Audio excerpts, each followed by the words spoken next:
तर नमस्कार मित्रांनो, स्वागत करते परत एकदा माझ्या नवीन ब्लॉगमध्ये. तर आज माका जावता होता इंटरव्ह्यू देऊक आणि दुपारचो टाईम असल्यामुळे ट्रेन पण मस्तपैकी रिकामी भेटली होती. मग खैतरी जाऊन बसलोय. नंतर मग जशी जशी ट्रेन दुसऱ्या स्टेशन का थांबली तेवढ्यात 2 TC चढले. माझी तर जामच फाटली होती कारण माझ्याकडे तिकीट पण नव्हते. शेवटी माझा लग होता म्हणून मी वाचलोय. नंतर मग TC पण उतरले आणि गर्दी पण हळूहळू वाढवू लागली. तुम्ही गर्दीकडे जास्त बघित राहू नको, कारण ह्यो माझ्या बाजूक बसलेलो म्हातारो आजोबा ना त्याच्याकडे बघा. ह्या तुमका कळला काय? नाही ना? हे का मटका म्हणतात. आज काय इला तर बघी होतो आजोबाबा. आणि खायच्या मोबाईलमध्ये बघी होतो जिओच्या. माका माहीत नव्हता ह्या आकडे पण चालता, कारण ह्या फक्त गावागत चालता आणि आजच बघलं ह्या आकडे पण चालता. जाऊ देत. त्यानंतर ट्रेनमधून उतरले आणि इंटरव्ह्यू देऊ गेलोय. इंटरव्ह्यू देऊ गेल्यावरती हवाच माझी टाईट झाली होती, कारण उलटे सुलटे प्रश्न विचारून तो पण खुळावलो आणि आन्सर देऊन मी पण खुळावलं होतं आहे.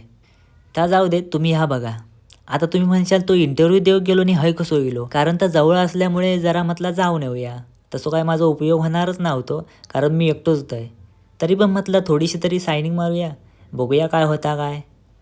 जाऊ देत. हे सगळं मी करू केलेच नव्हतं आहे. आता मी थोडंसं व्ह्यू बघा आणि बघलास तर तुम्ही पण जावा आणि मी पण जात आहे.